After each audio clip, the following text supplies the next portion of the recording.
It is Saturday morning. Good morning. What up? And so many pieces. Look, this was not planned. Right here. This part, not planned. And it's going to be a problem. It's the camera.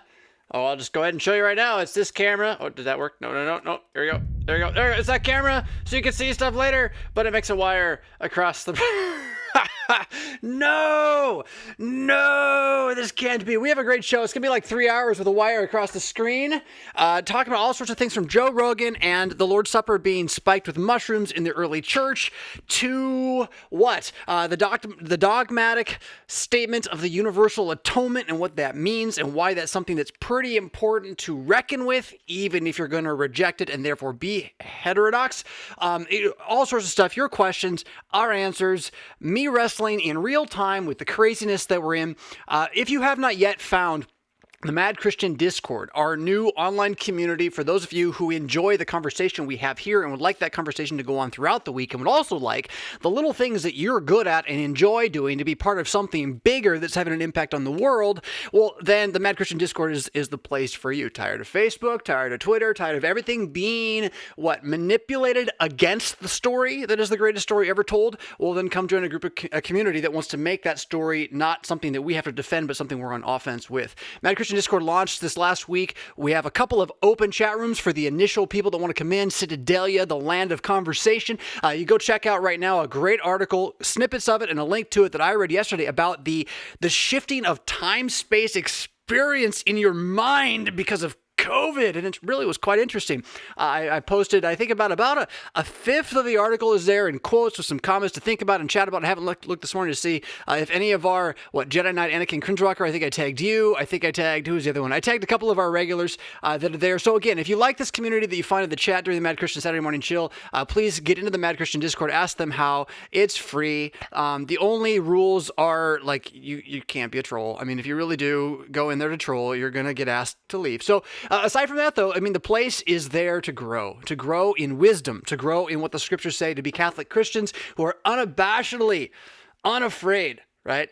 Who couldn't care less or could care less. I don't know. There's a question about that later, but who are not going to let this world stop us from being who we are according to what the scriptures declare us to be, right? In the person, especially, of Jesus Christ. Okay, so with all that said, I don't have a real opening monologue for you today. I want to jump right into our questions. We may even go a solid 3 hours to get to Joe Rogan by the end of this thing. I mean, I could just start off with, am I in the wrong? Oh, that's why. I could just start off with Tony, a little bit of what he has presupposed. And I don't think it's so clever to think that maybe somewhere in history, people who made up religions did it because they found drugs. I don't think that's necessarily clever or necessarily wrong. My guess is somewhere in history, California, a lot, you can find this. It's sort of normal. And Joe being a guy from formerly California, right? I think is he leaving or just Superior leaving? I can't remember. I feel like he's leaving the state too. Anyway, being from California, his own brand of philosophy is its own brand of enlightenment religion. It's what he pitches. He's a guru. He's the guru of what's on the internet. And if it's on the internet, he's seen it and found it and knows how to talk about it, right? So, but the problem is when you're that wide, you can't be very deep. And so when you start talking about religions and you just start mashing Christianity into it randomly, it gets interesting. So I'm looking forward to that, but I'm going to save that till the end of the hour or end of the morning because it's not everyone's cup of tea. We're going to do a little video review on that if I can make it work. For now, let's see here. Let's jump right on over. Kabooms.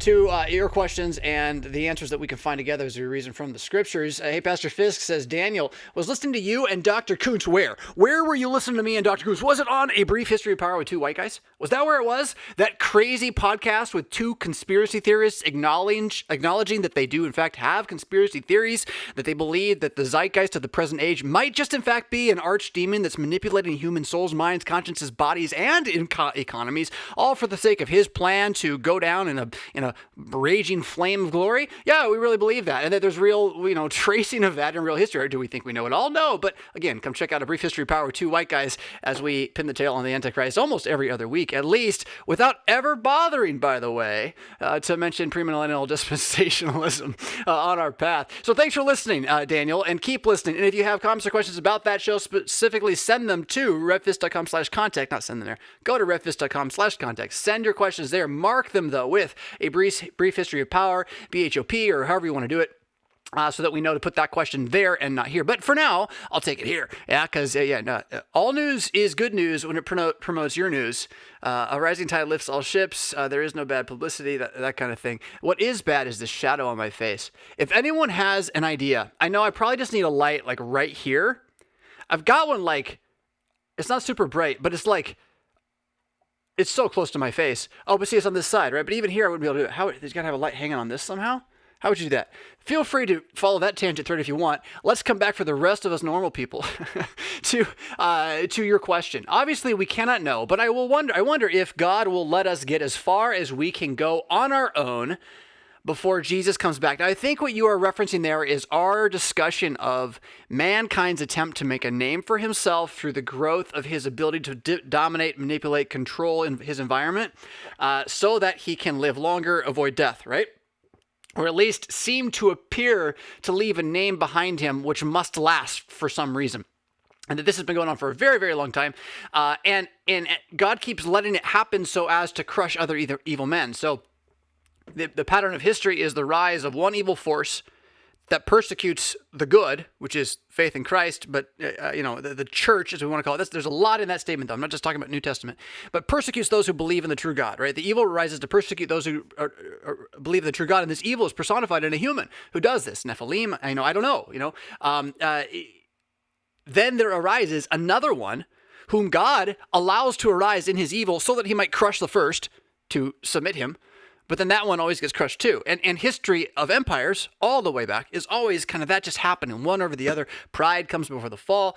Even the pagans would realize that, or used to say that a life of luxurious wealth and ease makes you weak and unable to stand and eventually get knocked over because you're just licentious effectively. And I love listening to Dan Carlin's Hardcore History, and especially when he says how all the historians today say, oh, that's just nonsense. Ha! They ain't watching real close to the present, are they now? In any case, your question, though, is like about the present then. So in that rising and falling, we see all these nations coming up and down, these empires going forward and back. Some rule more, some rule others. If you're worried about world domination, the Mongols almost did it with one half the planet in a way that no one's done it. Britain did it with the whole planet in a way that no one's done it. The U.S. is doing it already economically in a way that no one's doing it. So what's going to come next, and what technologies are there that make it all possible, right? How much of the study of the created order will God allow us to understand before it destroys us? And isn't that sort of the question you're going to get to? I wonder if human endeavor will be allowed by God to reach its peak so as to be shown not to work. That is,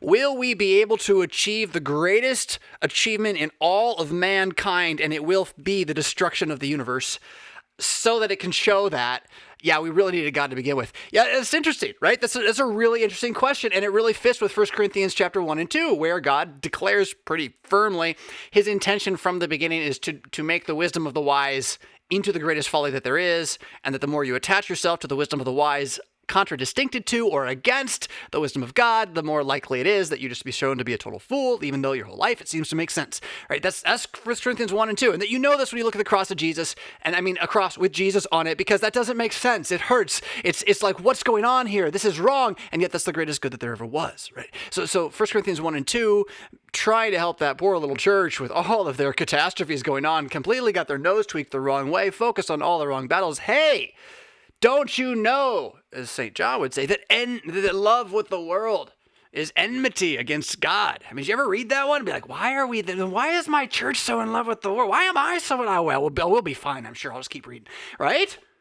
So, will it be allowed to get to that point? Now, your question clearly is a speculation question, right? No one knows the day or the hour. The only sign that we are given that something must occur before Jesus comes back, in the scriptures proper, not in the nonsense where the Old Testament doesn't get fulfilled by Jesus and you think it's still going to happen.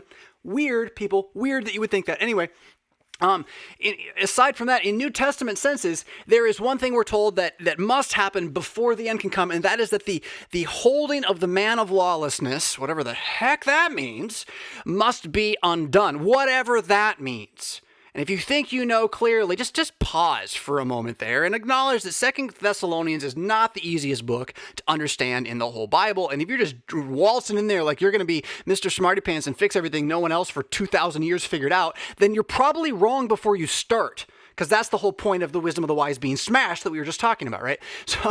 So to know who the man of lawlessness is, I would contend you should ask the people who lived back then. And what they tell you is it's effectively going to be Caesar and some connection between Caesar and the church that leads to persecution, like a lot of the stuff the New Testament ultimately does. Paul, the guy who's writing this, and we'll look at 2 Timothy a little bit later this morning, and we'll look at it this weekend at my church actually pretty tightly. Paul writing in 2 Timothy from prison, knowing he's going to die in Nero's court, likely, in some sort of like inferno or burning or whatever, and you can go look at the tradition of all of that. Writing 2 Timothy, he is very, very convinced about certain things and not other things. What I am pretty sure he's convinced of is that we don't get to know anything other than what's in front of us, and that the Lord is leading each step that we have in order to say his name, and that he is risen, and that he has paid for the universe, and that we're all going to be made immortal now because of this one more time. One more time. And so your question, as much as like interested to say, well, can we pin the tail on this? Can we ask how far will we get? Like, that's just such a modern thing to do. It really is. Like, oh, I love the imagination. And don't hear this as a critique. I'm critiquing myself here too in this. So please hear it that way. But like, our need to foresee and understand ahead of time is maybe a particularly modern sin, because it's only the magic of modernism that has convinced us we can do this, that we can look to tomorrow or next week and plan. In a previous age, in a previous eon on this planet, the way the planet's just been for a long time, and humans a long time, you could try, right? But it wasn't that easy to do. Chronos, the clock, didn't really give it to you the same way it has. And part of that article, by the way, from yesterday is how time and Chronos isn't really running everything for everybody anymore. We're not all on the same clock, and this has to do with the pandemic and when it moves, so nations are hitting the clock at different times. Very interesting stuff. But again, to push it back into your speculation about, like, at what point have we, like, really understood the most that man can really understand, and then God ends it all? Like, it's like, I get it. You want to see the poetry of the whole thing, right? But the poetry that we're supposed to see as Christians is not the big picture. It's the guy in charge of the big picture who sees the big picture. He's the one with the plan, right? We don't need the plan. We only need what he gives us. And what he gives us is what's directly in front of us. What is really more important for your day-to-day warfare is not the understanding of mankind's sort of future ethereal potentials. As interesting as that is, don't get me wrong, I'm a nerd too, man. I like it, right? But what matters is not nearly as much that as today I woke up and I'm going to run into these 6 bodies that are humans with names. And as a Christian, I am not only duty-bound to live a certain way as I speak with them, and to treat my own self a certain way so that I might be better at speaking with them. Not merely duty-bound, I am promised, according to the baptism of Jesus Christ, the resurrection which he has attained on behalf of all of us, I am promised that better way of living is going to be what happens in my life, with ever-increasing returns, until the day when that's all that I know. Not by my own reason or strength, but because of the declarations and promises which God has given. So the fact is, if you really want to take like here's the jiu-jitsu move, right? Man has already attained the most that man can ever attain when a single man attained it on the cross. The human endeavor reached its greatest potential when it did nothing but die under the vengeful wrath of the God who made him. And whatever else we might put there, going to Mars, like next to that, it's not on the same scale, It really ain't. So, yeah, sure, God's going to let us do all sorts of weird stuff. I read, take this with the grain of salt in this is like as big as my head, okay? So last week I do a lot of reading in Daniel because of St. Michael and all angels, which I preached on last week. You can find that sermon behind in the channel, wherever. And so I couldn't help myself when you get to the end of Daniel, and and the author of the commentary is like, well, there's no way to put these numbers together and give it real time. And like most of Christianity has known this. And then there's like American Christianity that hasn't known this since like 150 years ago. And is always trying to do this, add up all the numbers and figure out, how we can know not only when it started, but more importantly, when it's going to end, right? So, and you got all sorts of American religions and groups and cults and denominations that come out of an individual who's like, well, I did the math and it's going to happen. So anyway, so I firmly have believed for a long time, there's no math in this that you can do in that way. And yet I couldn't help myself. I got Daniel, I did the math anyway. So, and I figured it out. So here's, I know when the world's going to end. I really do. I did it. I can show you. It makes sense. All the numbers add up. It's in 10,258 AD. So the good news about this is that you can't ever prove me wrong. And I'll tell you, it's nonsense. And yet the other good news about this is it's the way you should kind of act, right? Like you don't know. And so it might be. You have no way of knowing, oh no, this is really the worst it's ever been, because everybody who lived before you says the same thing. Have you ever read any of them? They all say the same thing. This is the worst it's ever been. The end must be upon us now. So forgive me, Gen X cynic as I am, for like saying, I'm going to learn one thing from history no one else wants to learn. I'm going to learn that it's probably not now. And frankly, that would be the most likely reason for it to be now. But as soon as I would say that, then it's not now. See what I did there? It's kind of like a sophistry. Yeah. So you can't win this game. You can't win the game. What you want is, instead of speculating the potentials of human endeavor, unless you're going to write a science fiction book about it, and that's what you're doing right now. That's different, I suppose. But instead of that, speculate on today's human endeavor with what's in front of you. Let time on a clock managed by your sun and your moon and your people mean more to you than a clock managed by Greenwich and the British Empire. Not that, the tick, tick, tick isn't of value. It is. But part of what you're feeling right now is the world going, whoa, it didn't work. It didn't make us all line up right. And look, we can't even anymore. And oh, by the way, these nations over here, well, we're going to do it differently than over there. And just like that, we fragment, right? And thank God, honestly, for this reality that the globalization project of communism, which is behind a lot of this, one way or the other, whether it's on purpose or not, the Zeitgeist demonic project of destroying man as an idea and making man into but one more cog in his great dying machine, that's always going on here. And so don't miss the fact that the globalization plan, if you're a Christian, you believe the Bible, you can never believe that globalization on its face will be good for us. It just won't be. At the moment that there's globalization, Christians are going to be dying in droves, right? If there's actually a king that rules the world, that's just what we know. We know that. Now, maybe there's a Christian king who's the first king that globalizes the world, right? But then we also know what happens 2 generations later.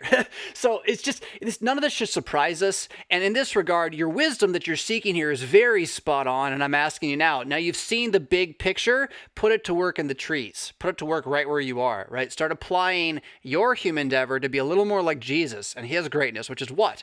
Well, ultimately to be still and know that God is God, and to not count equality with God a thing to be grasped, but to knowing he's in the form of a slave, a man, a human made to serve the garden, made himself nothing, right?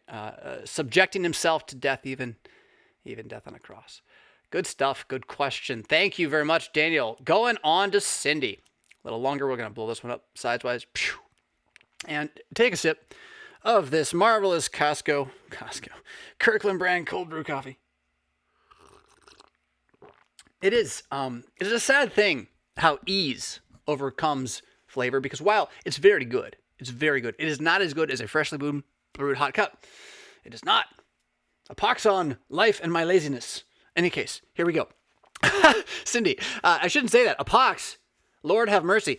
I'm going to catch myself right in this right now. See that what I did? This is amazing. This is Romans 3 at work in our lives. It's all over. We can't help it. We curse. I said a pox. Why didn't I say a blessing? Why didn't I say, Lord, have mercy on me and help me remember to be less lazy? Why didn't I do that? Think about it. Next time you find your mouth doing that. It's amazing how quickly our tongues deceive. Cindy says this: I enjoyed the segment regarding Jesus never talked about homosexuality. This is last week's show. You can go find it last week, whatever the date was, 28th. I can't remember the title. So, and the question was largely dealing with the idea that Jesus never talked about homosexuality, and my answer is, but he talked about marriage and was very clear about what that meant, and so we should at least understand that much, right? So, but this now, you're going to respond about, Yeah, it's really interesting. My language and or my posture, right? And it's good. It's good. You get very passionate about how words are used, and yet you feel the need to apologize for seeming like you are nitpicking. Yeah. Because I burp in the mic. Being a public figure who also rightly cares that you would get the right image of who I actually am and what I actually think, rather than the caricature and straw man that anybody who looks like me has been painted to be because of my race and my sex and my religion in the last, 15, 40 years. It's been slow creep, but it's really been there. So yeah, apologetic, I think, would be a pretty defining emotion or perspective or posture again for a lot of, for lack of a better term, white American males who are under 50. We didn't get maybe the toxic masculinity of what was before. We got instead the toxic demasculinity of the present age, and it's led to what you see happening on the streets with boys who are girls and girls who are boys and all this kind of stuff. Well, it was going on a while back before, right? And I think, I'm saying this in response to your question, I think that the average man who is somewhere between like under 50 and over 22, and I can't speak for the kids right now at all, but down to that like bottom of the millennial curve, wherever that is, there is a grand struggle to simply say, "Yup, this is the way that it is. Shoot me. I'm not changing." We've been trained with like a whip to be like, "Oh, I'm sorry, did I offend you? I'll say it differently." Right? Like that, we've been whipped into this over decades of public schooling, private school. I mean, it's everywhere. TV. So thank you. I'm working on this one. And I think a lot of us are. And you pulling it out of me in front of people, I think is going to help a lot of people maybe without you seeing it or feeling it yourself. So thank you for that. And yes, I am passionate about how words are used. I am an English major. How's that? I am the very image of a modern individual. Something like that. I don't even know. That's not even an English major thing, right? Pirates of Penzance, I think. And I learned that from The Simpsons, which again shows you how much I love words. Strangely, if you know what I'm talking about. That said, I do think we got to be careful in what you're going to point out here, 2 Timothy. Paul has some pretty strong words about nitpicking, right? So here's your question from Cindy again. What did Paul mean when he warned Timothy to avoid quarreling about words? The Orwellian assault on our language is, in my opinion, one of the biggest dangers to our culture. Agreed. Why do you mean by that? She means that, as Orwell in the book 1984 showed, that the way that the abolition of man, the destruction of man, the suppressing of man, the tyranny of the minority over the many would proceed in the future would be less with swords and more with words, and those words would simply be used as weapons by sucking the meaning out of them while the crowd continues to believe the original meaning is in them, and then standing in front of the crowd with the new meaning and getting the crowd to cheer on the new meaning as you do it in the fervor and belief of the old meaning. War is peace, freedom is slavery, and all that kind of stuff. So, and if you look at Saul Alinsky's rule for radicals, just to go immediately to the ground floor of the battle, that's exactly what they did. Years ago, decades ago, the left-wing, radical side of the left wing took that approach. And if you're left-wing, you're like, but that's not us. It's like, well, your party is now, and it's because they took that approach. They lied to us? Well, they lied to you too, right? So, and you can go ahead and say, well, no one's lying to anybody. Okay, I don't know what planet you're on, but so it does matter a great deal, right? Which words are true? Can you trust people when they speak? And when Paul then is going to write to Timothy about words, we want to understand that this, in our context, he can't possibly be saying words don't have meaning, which is what the Orwellian motion is. It's the gaslighting effect too, right? That there is no meaning. You're the crazy one. Just do what you're told and everything will be less painful then, right? That move tries to destroy the meaning of words. And so if we can't look at Paul as saying from an Orwellian tyrannical devil perspective, well, words have no meaning, Timothy, so whatever you do as you preach Christ, make sure that you don't argue about a word that has a meaning in it because they don't have meaning. Like, that's not what he's saying, right? But he's saying something. And he's saying something that's really, really important and valuable. And I love your question doubly so because this text happens to be connected to what is in the sermon prep this weekend. So I spent a lot of time in 2 Timothy this week. Really fell in love with that book in ways I didn't know I could before because it is so different from the other so-called pastoral epistles. Now, depending on your tradition where you come from, A pastoral epistle may or may not mean anything to you, but most Protestant traditions, and I think all Catholic traditions still call, or often will call, 3 books by Paul the pastoral epistles, even though this is only something from about the 1700s as an idea. So Paul and his corpus, the body of his work, that's something that's been around, much, much longer than this, 300s at the latest. But really, if you look at the actual resources, you're the first century, these things are being collected and categorized. But then, as we study them over time, being in the order that they're in, various people notice various things about them. And one thing that is the same about 1 Timothy, 2 Timothy, and Titus is that they are written to guys who held the office of the holy ministry, as we Lutherans would say today, guys who were preachers, guys who were pastors, guys who were, we're all priests in the kingdom, but they sometimes would pray on behalf of the people, which is a priest-like event. So what do you call these guys? Deacons, overseers, elders. The Bible has a lot of terms for this kind of thing. But Paul clearly is writing 1 Timothy, 2 Timothy, and Titus to guys who are in this kind of thing.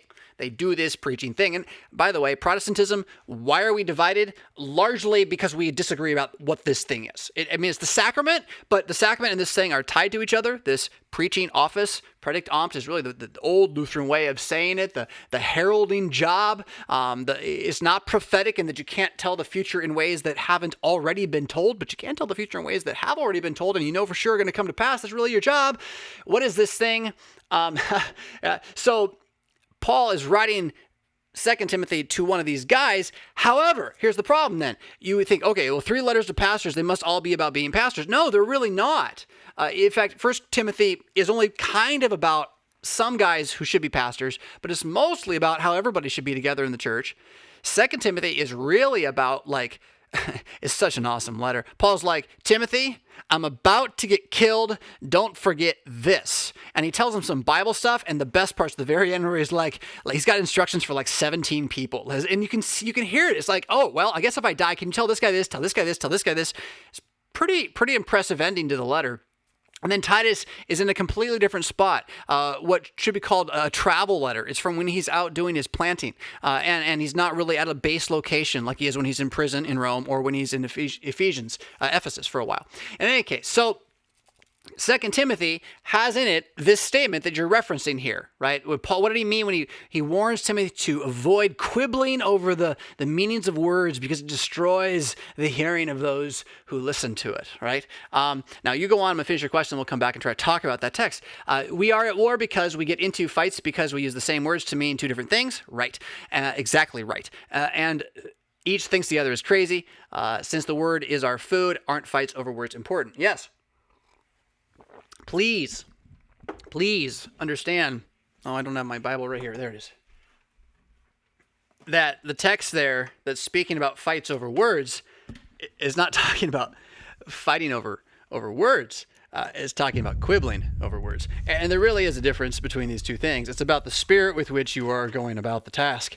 And what Paul is warning Timothy about is not to waste time with any Christian, frankly, let alone someone who would want to be a pastor, who is going to sit there and debate semantics over things that you, as the authorized kind of prophet, effectively, are given to say to him, right? So, the problem I did before I didn't come over here is here it is. Yeah, didn't have a camera.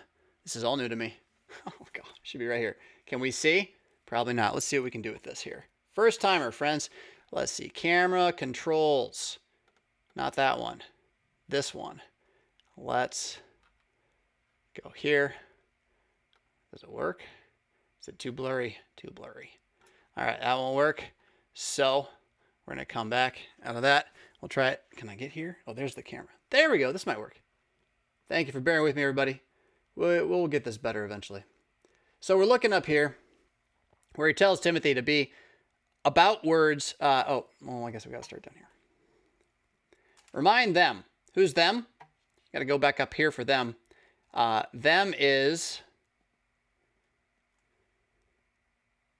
the things that you have learned, heard from me, and trusted these faithful men who will be able to teach. Now, the question a little bit is this just pastors or is this everybody? I'm going to go ahead and say yes. if you're a man, you need to teach your children.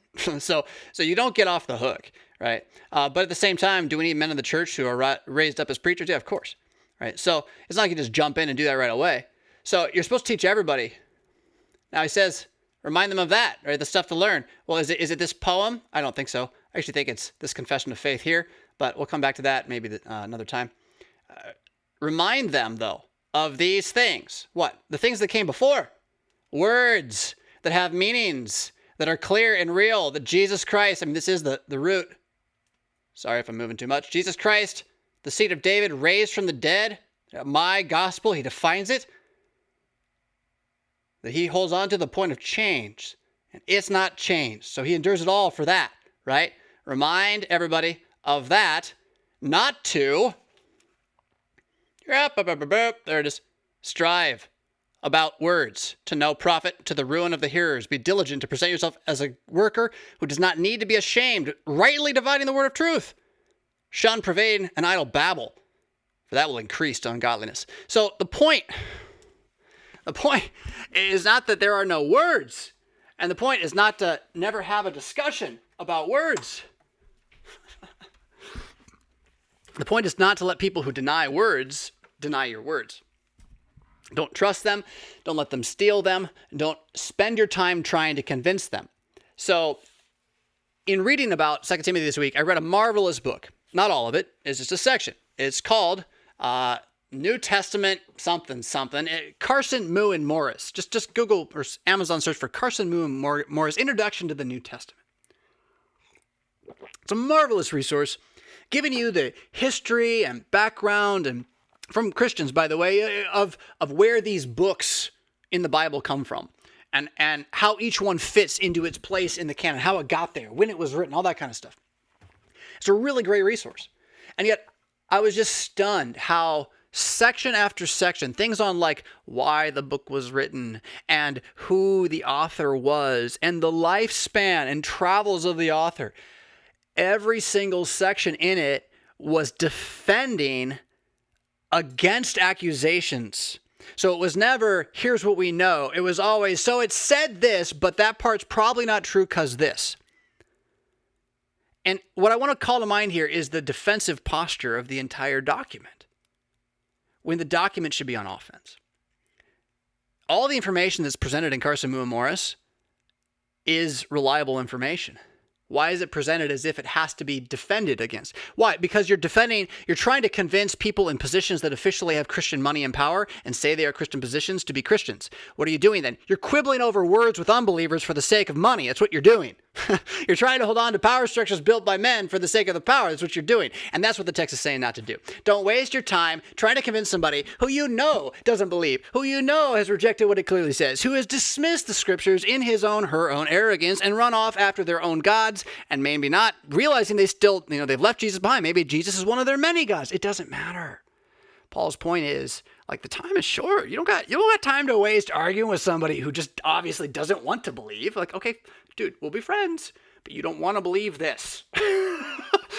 So I'm going to talk to somebody who wants to believe this, because that person needs this and I need them. Honestly, that's what Christians do at church, is talk to each other about the word of God and what it means. And the pastor's voice is supposed to be leading that conversation, right? He's like, talk about this week because it matters. And you're supposed to be like, yeah, talk about this week because it matters, man. Yeah, it totally matters, man. It matters. And you go out and you're like, dude, it mattered. It totally mattered. And then you do stuff. Oh, look, it mattered. It worked. It's true, right? That's Christianity. The growth together into a common... That's not what I wanted to do. I just had the world blow up. There we go. Thank goodness. Oh, my screen went black. I heard sounds. I know I was like mid-sentence too. I was waiting for it all to go away. We're back on your question. So, right, since the word is our food, aren't fights over words important? Yes, they are. But which fight? Which fight? Is it the good fight that Paul will continue to talk about in 2 Timothy? when he says, right as he's going to die, I have been and am fighting the good fight. I know it says past in your Bible, but it's a perfect, oh my goodness, perfect, so awesome. It means it's a past thing that is not going to go away and is still present. All three of those. I have fought the fight. I have finished the race. I've kept the faith. No. I am engaged in the good battle. I am running the real race. I am keeping the faith. Jesus is risen and I'm going to die. Hallelujah. Right? I mean, that's the letter. Wow. And it's so potent. So are those words worth fighting over? Yes, they're worth fighting with. They're worth fighting on. How can you fight with a sword when you're fighting about whether or not it's a sword? That's his point. Don't argue with the person who says, that's not your sword. Don't use that. That's not what it really says. We know it was written by monks in the Middle Ages who were on mushrooms. Like, just, okay, dude. Like, rock on. Like you live that religion, I'm gonna live this religion, right? And that's Paul's point. And really saying that to Timothy at the end there is so important to recognize that right at the start of this whole thing, 30 years in, there's false teachers. There's like 2 mentioned by name in that letter. And then there's more that are mentioned who just abandon him because they're in love with the world, right? 2 guys who run off chasing mythologies, which the more and more I listen to people go geek deep on things I love, Marvel timelines and Lord of the Rings and what else do I think's great? Magic the Gathering. The more I listen to geek deepers geek deep on this mythology, the more I wonder about devoting ourselves to myths and speculations. It's not that you can't enjoy the story of Hercules, but when you don't spend as much time quoting the story of Jesus as you quote the story of Hercules, well, who is your God, after all, right? So instead of fighting about whether or not we should keep the words, which is what the last 100 years the church has spent all its money on mostly, how about we just use them, right? And assume they're true. And if somebody's like, I don't believe that, be like, cool. There is you'll see a church right down the street. There is a Muslim church right across the street from them. Teaches much the same stuff, right? So, hey, and they don't call it church. I know. So yeah, good question, Cindy. You're on to it right there. You're completely on to it. Moving on to Night Flight 83. Love that name. That's a good movie. That's like a Wesley Snipes movie, right? He's been on a couple of plane movies, by the way. I did have this random thought tangent the other day. I think every Gen Xer around my age probably thinks this, but we're in this random point in history where we lived at a time when you really could watch every movie that was being made. I'm like the last of that, right? It's gone. Most of you know no such thing, right? But for us then, we have this shared category of communication in these movie quotes that increasingly you who are younger will have less of. Marvel did a good job of binding us together a little bit, but not forever, and it won't last. So it's interesting to see how the globalization of entertainment is fracturing our conversations. But meanwhile, my point was, us Gen Xers, we have such a microcosmic experience of the same, right? Although I wonder, what was that place called? There was a burger place none of you, unless you lived in Northeast Portland, have ever been to. But then there's that too. We all have that, right? Anyway. Let's move on to real stuff. Night Flight, who is not Wesley Snipes, says this. What do you mean when you say every human being is saved in Jesus? Great. Is the default position of every person's salvation and those who are lost are simply those who insisted on being lost? Kinda. I mean, I'd never say it that way because the default position... It depends on what you mean by the default position. Let's come back to that. You're really intrigued. Good. I'm glad you're really intrigued. What you're intrigued by is something called the universal atonement, which in a good section of Protestantism, but small, is decried. And this section is the tulip supralapsarian Reformed Calvinist tradition. And so they don't believe what I'm going to say. They believe that Jesus did not die for everybody, but only for some. Now, I think that's kind of not what the Bible says. And what the Bible says is Jesus died for everybody. So since Jesus died for everybody, it is possible to use the language of salvation to refer to everybody, even though not everybody will be saved through the faith that they are promised by God is there and will save them as a fully atoned for reality God has done in Jesus. See what I'm saying? So the promise is that, nobody's on the outside of this thing unless you want to be on the outside of this thing, and you're doing that in the face of being told, you can be on the inside of this thing, I'll put you on the inside of this thing. You were originally on the inside of this thing, you've chosen to be outside this thing. It kind of sucks outside this thing, and I'm going to put you back in this thing. And Anybody who's like, no, I'd rather die. He's kind of like, well, you're just going to like ruin it for everybody else. So I guess I'll let you go. You know, I mean, I don't want to put words in God's mouth and be a snark, but it's kind of what it is. That evil cannot be allowed to survive because it will ruin everything. I know it sounds like this, like that's so obvious. Yeah, it sounds obvious, but nobody really acts like that in their thinking, which means we should ponder that a bit more. Like, why are we trying to save the evil? What are you doing with your life? What are you doing with your life? Are you trying to save an evil life? How much of your life are you spending trying to save your evil life? Are you not intrigued by that? So, the default position of every human being was born created perfect. Unfortunately, the default position since the one man who was around at that time and from whom we all genetically come is that we are not perfect. That our default position is in fact unclean, filthy, disgusting, worthy of nothing but burning. It gets in the way of everything that it touches and makes it worse. However, because the one who made us doesn't like that idea and doesn't want that to happen, because he likes what he makes, and even when what he makes decides to be evil, he's like, you know, I'm gonna stop that. And so he has, in fact, done that in Christ. Now, Christ then being a man, genetically, from Adam, and yet genetically not from Adam via a man's seed, without having then that corruption that is ours, willingly took the penalty for the corruption that is ours. He's the only one to not deserve the penalty, and he's the only one to take it undeservedly, and he willingly did so, knowing that by virtue of his being quite a bit more than just a man from the beginning, that when he came back out of the grave as a man, it would yet again put a new default position onto mankind. Mankind's default position is now Jesus. Everything else is like smoke and fumes that's burning away. So yeah, everybody is saved in Jesus. If you don't want to be in Jesus, you are choosing to remain in the smoke and fumes that are burning away.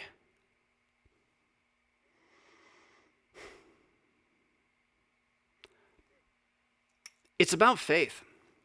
This is why it can't be about like math equations or church bodies or elected hierarchies or any such thing. It really is that when the words are said, he is risen, do you think yes or no?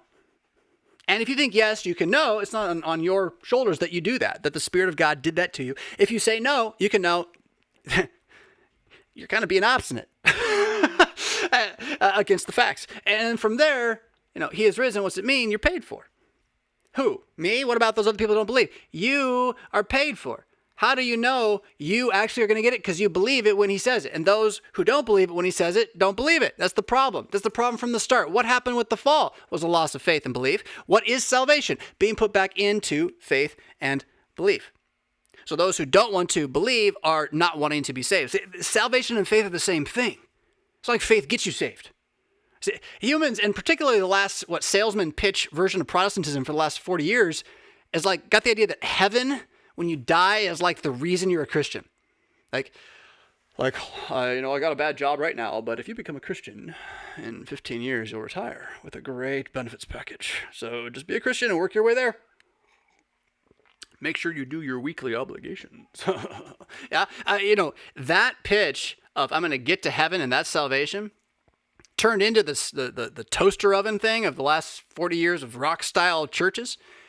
It really has just sucked the life, the absolute life of what it really means to confront faith, to confront a Bible that doesn't say what the narrative around you is saying, and to believe it against even your own heart. That's salvation. And it's worth having now, not in the future.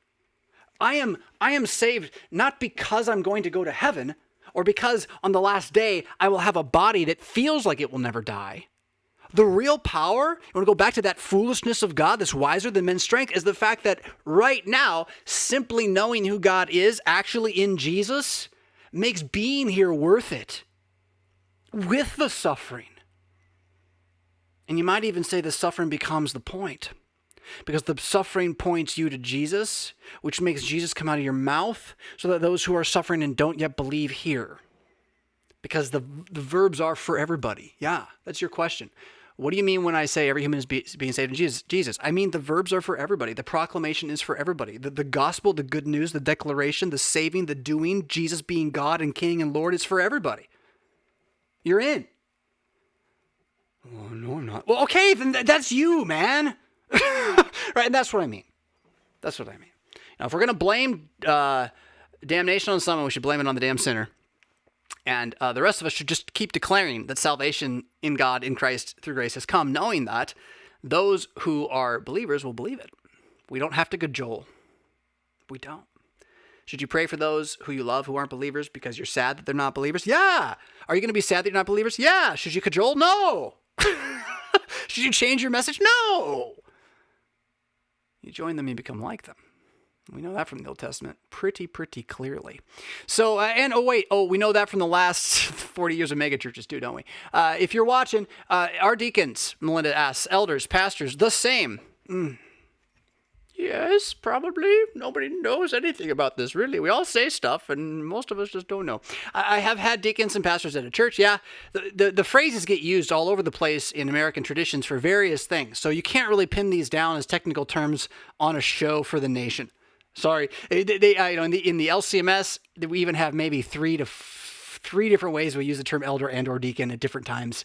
And even pastor can mean different things now too. So it's, what are these things? What they are right off the bat is they are different terms we find in the Bible, right? So you find the word deacon, elder, and more the word bishop than pastor, honestly. The word pastor in the New Testament is pretty rare. How we ended up calling everybody pastors, I'm not sure. It's interesting. It does mean shepherd, which might remind us, I think we'd do better if we called everybody hireling, because that's more what that image is about. But in deacon, elder, and then episkopos or bishop, these are words that show up in more than one New Testament epistle and seem to be connected to men of leadership positions at times, or more often not at times, generally not just random leadership positions, but those which have preaching duties associated with them. That is a public orator of Christianity, a public witness, a public confessor. Somebody who the church has said, this man speaks for us, right? Joe Biden is the Democratic Party sometimes when he's saying two things at once. Anyway, the point being, actually Christianity, that's how it is, right? The office of the ministry, as Lutherans would talk about it, is the idea that there is an authority within the church that should be bestowed upon men so that they are confident they speak for the church and don't look over their shoulders in fear. But no, I've been sent to say this stuff. This is what it says. Everyone else says it too. Right? That idea we see emerging in Paul telling Titus and Timothy in those pastoral epistles, among other places, where you are, set up men to do these things. And he calls them deacons, elders, overseers. The early Catholic Church, Roman Catholic Church, connected to some extent. I shouldn't say too early, though. How early this shows up is not as early as anyone would like it to be. The real organizational factors of this, when the church becomes officially kind of legalized in the Roman systems, you see these positions really become official. The Roman Catholic Church today distinguishes them as dogmatic differences. You have other church bodies that will also try to do the same thing with different words. Sometimes they'll have one of the words really means a lot, sometimes another doesn't, or they'll split the meanings. They'll try to find different meanings so there's orders within the order and all this. I'm a Sassite in this one, and frankly a Carsamua Morris one on this one too, because they talked about it in that 2 Timothy's passage. We don't have enough information in the New Testament to know what the organizational structure was. Other than that, they got together, there was bread and wine, there was water for the new people, and there were guys who were allowed to talk and guys who didn't talk until they had learned from the guys who were allowed to talk. And we're talking about talking publicly to the group from the scriptures about what it says. And, to understand ordination, to understand that there is a ascending and a deeper reality at play in the spirituality of the individual who is being authorized in this way, is something that I think the Lutheran tradition has a lot to share with the rest of the Protestant world. And at the same time, we've also managed to, while confessing the office of the ministry, strip the men in it of having any real conviction that it's their power to use, which is really something to pull off as a social experiment of the last 50 years. And that probably has to do with us being Germans at the time when Germans were hated more than anybody else in this country, which is World War I and II. So, which is why we have flags in our sanctuaries, blah, blah, blah, blah, blah. Not because we're Zionists, which is, tangent. So your question continues, but I think I've already kind of answered it. Are deacons trained while others are laymen? We really don't know. If you're asking for the biblical answer, right? At your church constitution might say the answer to your question, but that doesn't mean it's what the Bible says. And the danger I find in this whole discussion is using Bible terms to mean man-made ideas. You tend to associate the man-made idea as the real thing, and then over time you have no Bible ideas. You just have Bible terms with man-made ideas. That's that Orwellian thing we were talking about before. So I'd say be really careful with these terms in your church. We have a board of elders at my church. I do refer to them as the elders. They are not pastors. They are not preachers. They are men of good repute who support me. And I can trust them to support me, and that's what that group does. That's kind of the LCMS Lutheran view of elders usually. But again, that doesn't have like a biblical mandate per se, nor does the use of the word elder really help. They are not the oldest people in the church, and all that. So, with the synod you ask here, with a capital, I think we capitalize it as a company. District and church all use the same definitions. If you're talking LCMS, officially we should be, although you can go back and find a document from the 80s, 83, 87, called Pastoral Ministry Nomenclature and Practice or something. They made us read it. It was like the first thing we had to read at the seminary. And I can still remember my initial reactions, like, why are we arguing so much about the word ministry? This seems really odd that we're having such a fight over what that word means. And looking back at it now, it's like, well, your question is the thing. Is you have a bunch of people using all these terms in a bunch of different ways, and everyone's trying to stay together even though we're quibbling over the terms, right? Why are we trying to stay together? Money. Health insurance, buildings, colleges, university systems. There's lots going on, right, in any church body. So you put up with people who don't believe what you believe because you think this other stuff is necessary. I don't blame anybody for this. I understand it. I feel it. But the point again is that we are using different definitions, even though officially we're not. So that document kind of came out and said, well, officially is what we're supposed to say. But of course, you could say it other ways. And that's usually what our documents do say. And that leads to just everyone doing what they see fit. So, the time of the judges is upon us in more ways than one. But with this terminology, absolutely. So I wouldn't put a lot of stock in any of these.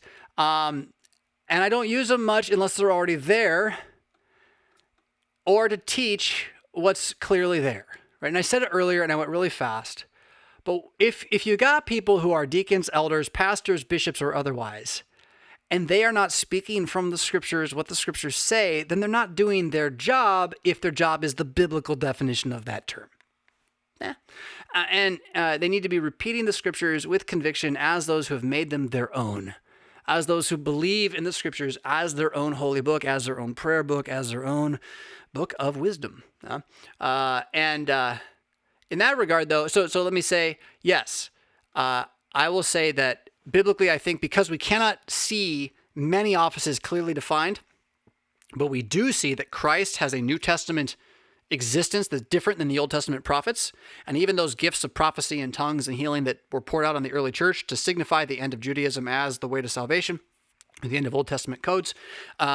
Even though those were there, what remained, faith, hope, and love, these three remain, right? Go into all nations, baptize and teach. This is what remained.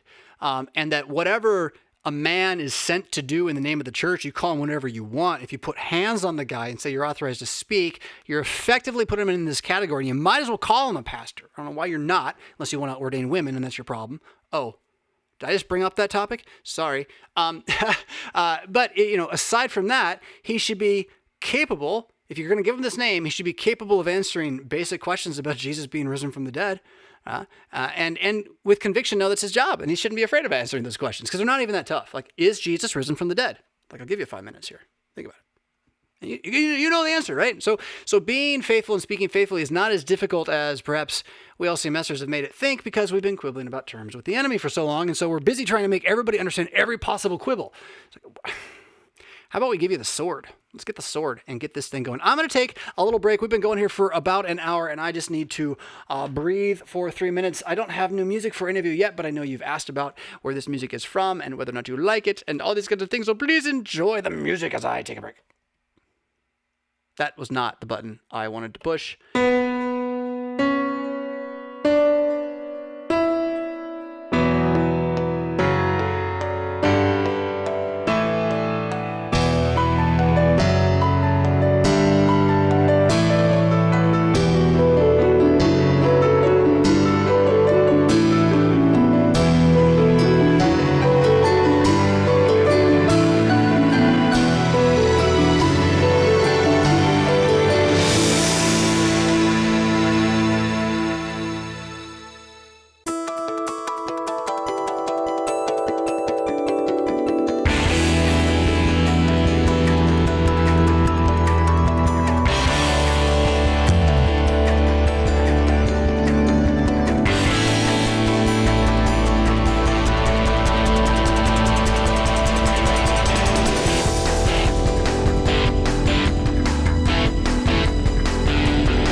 So for those of you in the peanut gallery saying that RevFisk needs to label his buttons, I'll have you know I pushed the right button, but the file folder has been moved because I'm moving between computers, and so in copying to another place, somehow I moved this file and it went to the blah, blah, blah, blah, blah, blah, blah. So I'll have you know I'm trying, and then we'll get there eventually. That computer, if you remember that computer that like 3 days before Christmas last year went down on me, I finally got it back like last week, and I'm slowly going to rebuild that thing as the most like, what's the right word?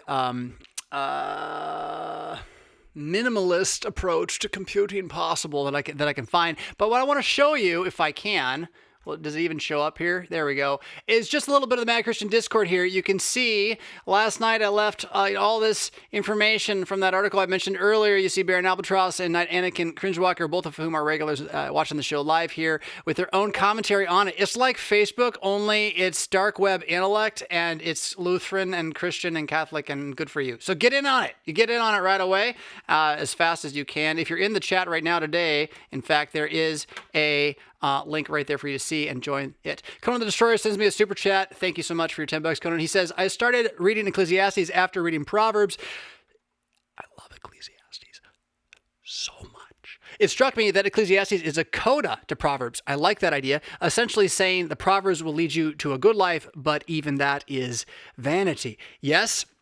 And I'm going to give you, I'm going to hat tip this to Pastor Andrew Preuss, who's the one who changed my thinking on this and gave me the alt narrative to Solomon's life, right? So here's the normal narrative to Solomon's life.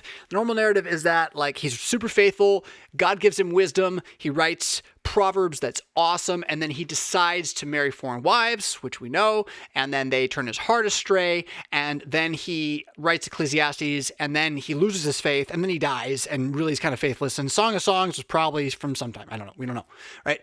Now, that's kind of the normal narrative. It's like, is Solomon saved? Well, we kind of hope so, maybe. Probably not. The other narrative is this one, though. I like this one a lot.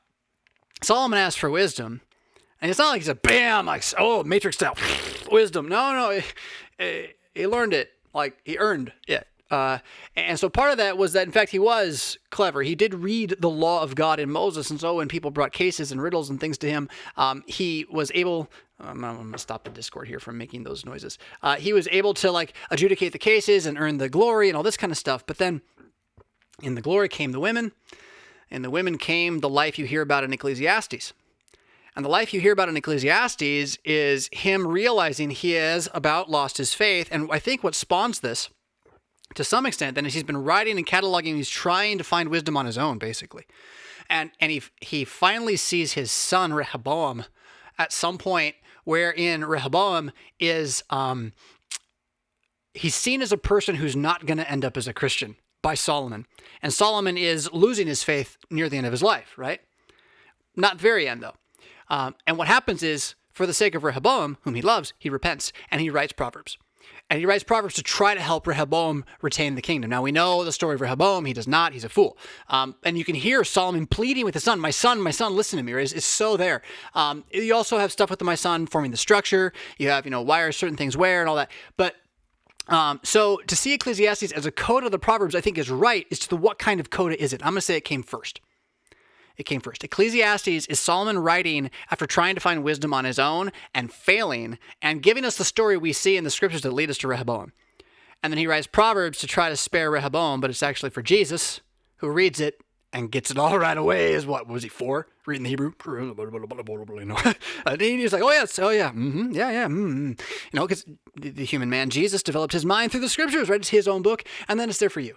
Right. So you don't have to be Rehoboam. You can read the Proverbs yourself. And as Conan's on it. Now, Conan, you read the Proverbs fast, perhaps here? I tweeted this out this morning or Instagrammed it. The Proverbs cannot be read fast. So if you go to them and you read them already, read them again. And read more slowly. So also with this book, Talk Them Into It, my new book, we'll get to that probably in about half an hour here. I got my favorite comment so far on Amazon reviews is that it reads like a bunch of notes somebody slammed together in a weekend. And I'm kind of like, well, got me. But it's not. It's a devotional book that, this is version 1.0, and as I read through it with you right now in real time, we'll eventually release a version 2.0, that all the squeaks and comments and everything you go throw back at me, like, I didn't understand this, that's all going to get fixed. hopefully by, I don't know, Christmas, we'll see. Probably not Christmas, but by next year, the book's going to get better. So I love the review on Amazon that says, it's not enough. I agree. But what we're doing here is an experiment in what's called publish then filter. Rather than live in the world before the internet, I'm taking Clay Shirky of, I think, New York University's understanding of the internet and the way it works, that you don't filter it before you publish it. As much as you can, you publish it, then filter it, and let the internet help you filter it. You'll get a better filter that way. And so that's what we're doing, right? Normally, you would wait until the book's all done and never changes, and never look at it again. I did it the other way around. I gave you the first draft. So if you think this book is bad because it's a first draft, well then, I don't know. I think it's a pretty good first draft, don't you? But we'll look at that again in about half an hour. We'll look at that again in about half an hour and get into some stuff there. I want to get to your questions and comments still from the history, and there's some super chats I'll pick up on the way here. So jumping over to Brian, who's got a little bit of a longer one because he's critiquing me and my errors, and he's right. And I want to make sure we get it out there. I just can't move my window around. Hold on. I'm going to make you guys have to watch this so I can do this. There we go. Come back. So Brian Yamabe, Brian is a great guy. You can find him anywhere. He's not ashamed to be who he is. He helps out with the show. He's been a follower, a listener to my stuff for a long time. And one of the things I love about Brian is he's not afraid to be like, yeah, Pastor Fisk, I think you're really wrong about that.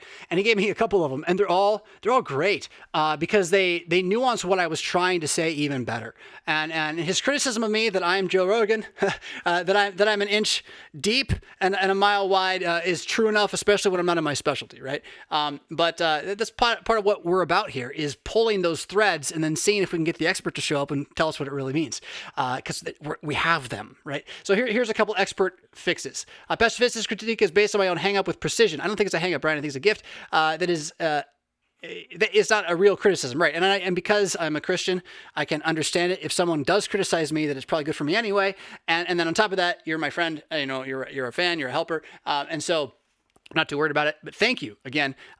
So your wealth, meaning my wealth, this is that Gen X comment from earlier, the insane hub of a life scene, everything that was ever made before a certain date.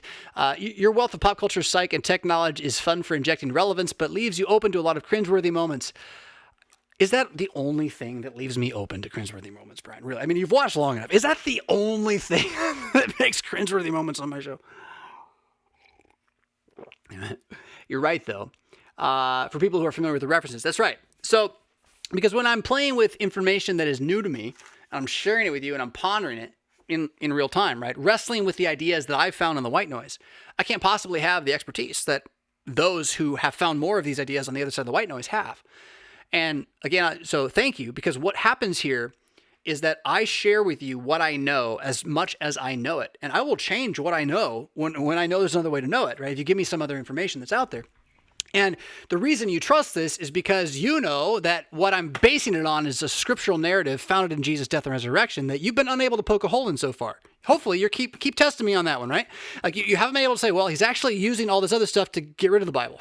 Like what you find is I keep using all these references to pull you into the Bible, which is why it's worth it even when the reference is wrong, right? Or nuanced. So let's look at these nuances here, right? And cringeworthy for the expert, but I think beneficial actually for the learner here. Here are three you recently said that I hope you can correct in the future. Let's do it right now. So the 80-20 rule is called the Pareto principle, not the bell curve. So I compared the bell curve, which is also connected to the long tail idea, which is the invert of the bell curve, right? But it still kind of does the same thing. I don't know enough math to really tie the math together, but they have similar features to them. That's what I did, is I tied those similar features together to try to explain how, if you're looking at the 80-20 principle, that 20% of your work is achieving 80% of the workload. That means that your tails in the bell curve are the things that are doing most of what's happening in the middle. I'm postulating there's connections there, okay? And what you're saying is, but they're two different things. And yes, absolutely. So let's get that right then. The 80-20 rule is the Pareto principle. The Pareto principle is that you get 80% of the effect from 20% of the effort. Yeah. I've seen a lot of use with this principle across disciplines where people observe, you can see this everywhere.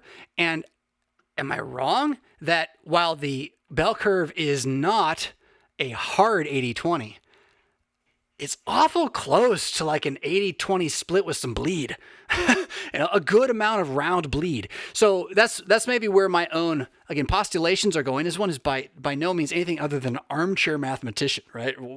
An armchair philosophical mathematician for what that's worth. But so good. Absolutely. And then the bell curve is the normal distribution of results. So when you observe, what you're saying is that the narrow part here is that when you observe a category of observations, you will always see outliers on both sides and a lumped up middle. And if you don't, you really messed up the experiment usually, right? Something like that. So cool. What did I do now? Did I do it worse? I want to know, because I think what you helped me do is say yes and yes. I believe both those things, and there's something more to be found there. Maybe I'm wrong. I'd love to know that. Number 2, gamification versus game theory, which again, yep, I merged them. I mashed them together because in my own head, they are two sides of a similar trajectory in philosophy. Right? What do I know? I'm just some dude talking to the computer. So maybe I'm completely wrong. But your distinction is completely right, and what I'm building on when I suggest they bind together in certain ways. So gamification is the application of psychological principles of feedback to get people to engage in activities such as slot machines, social media, etc. Yeah, slot machines biases this a bit here, right? It's the application of real-time feedback, or as close as you can get with real-time feedback to your actions, to turn it into what feels like a game with positive reward to the action in order to get the results you want. People play games because of the positive rewards built into the game, tricks in memory and whatnot. And gamification says, try to change behaviors like that. You want to change your kids' behavior, don't tell them what to do, turn it into a game. Now, if you don't play games, that's hard to do, right? But gamification, right? But now game theory is the study of mathematical models to determine the optimal outcomes of decision making based on the knowledge of the participants. Right. So game theory, in my mind, the way I'm using it now, I am applying game theory to gamification of my life. So I'm trying to gamify my life, and I'm trying to study the mathematical results of the outcomes. I'm trying to look at the outcomes, see their results, and make a decision that makes that game more useful for more people. So I think I'm still right about this one, but you're right too, and I'm really thankful for the distinction, because the distinction helps you see what I'm trying to do. Game theory suggests that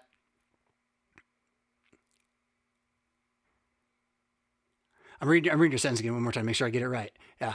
Game theory, I'm going to read yours. Game theory is the study of mathematical models to determine the optimal outcomes of decision-making based on the knowledge of the participants.